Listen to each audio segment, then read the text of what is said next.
Hello everyone and welcome back to my Senate prediction videos where we take a look at the Senate races going on across America this year. And these races, in my opinion, are just as important as the top of ballot race between President Trump and former Vice President Joe Biden, because this really determines who's going to control the flow of Congress. I think most everybody believes that the Democrats will retain control of the House and probably expand their majority in that House. But this is the real battleground, in my opinion, because no matter what happens, who controls this body is going to be in control of the agenda in Washington. And we now take a look at the race in Massachusetts, the Commonwealth of Massachusetts, in fact, known by the Bay State, but actually that is probably a misnomer considering it is not a state, it is a Commonwealth. It is a seat currently held by the Democratic Party and Edward Markey, who is nearing the end of his first full term in the Senate. Markey was elected to the Senate in a special election in 2013. In 2013, at the beginning of Barack Obama's second term as president, Hillary Clinton resigned her position as Secretary of State, and Barack Obama nominated, and Senator John Kerry was later confirmed to the position of Secretary of State, which caused a vacancy in the Senate seat in the Commonwealth of Massachusetts. The governor at the time, Deval Patrick, appointed an interim senator, Mo Cowan, because of how the appointment laws work in Massachusetts.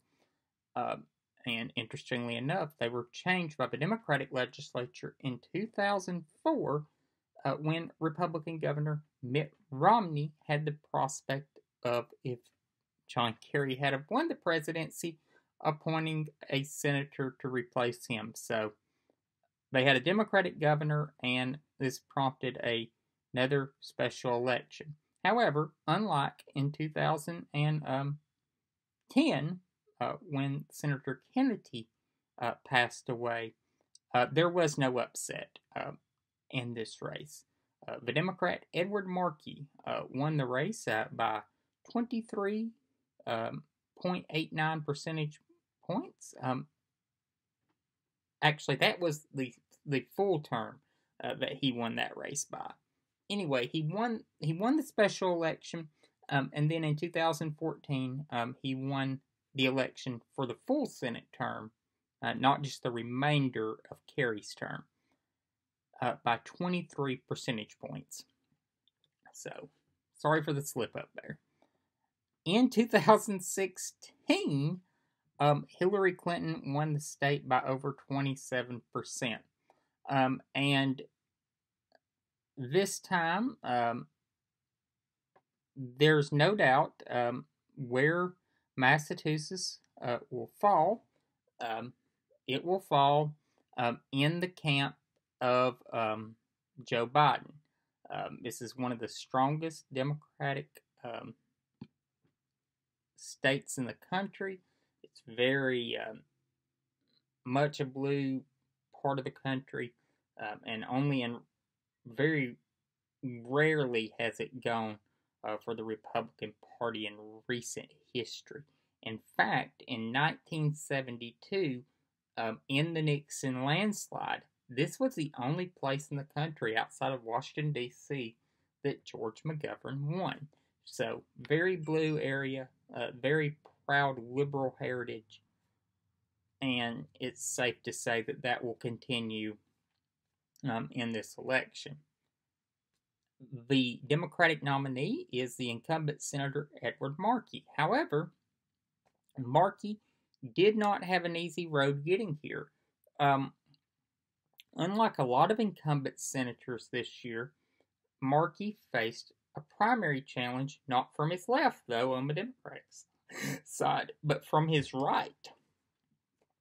Markey was challenged by Joe Kennedy. And Kennedy really charged that Markey had been there too long, but he was getting, a little older. It got really personal on the Democratic side, and Markey was endorsed by AOC uh, and other progressive stars, and it was amazing, really, for some who've watched politics for a long time and watches primaries to see Markey, a consummate Washington insider, become the darling of all of these progressive insurgents who had challenged long entrenched incumbents and ousted them. But he had gotten behind a lot of their ideals. He was the Senate sponsor of the Green New Deal and was really championing a lot of their ideals in the Senate. And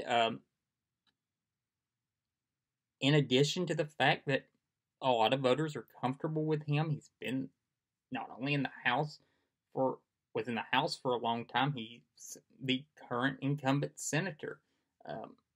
They reelected him to be the nominee. It was the first time, in fact, that a Kennedy had lost an election in Massachusetts ever.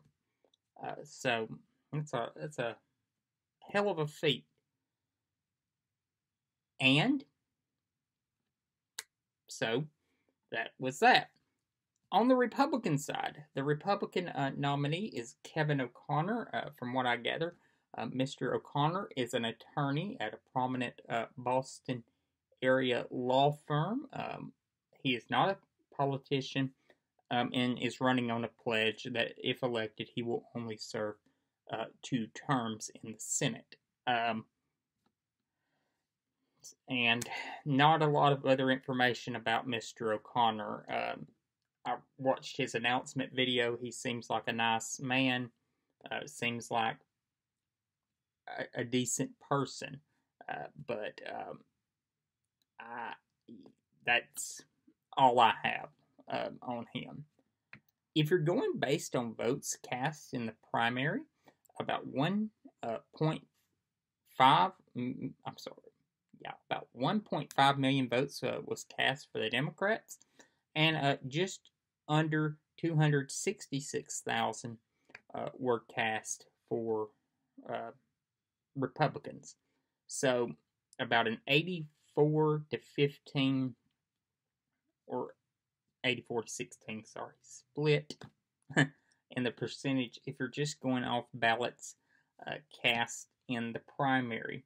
I don't believe it will be that wide of a margin in the general election, but I do believe it will be a significant distance between Mr. Markey and Mr. O'Connor.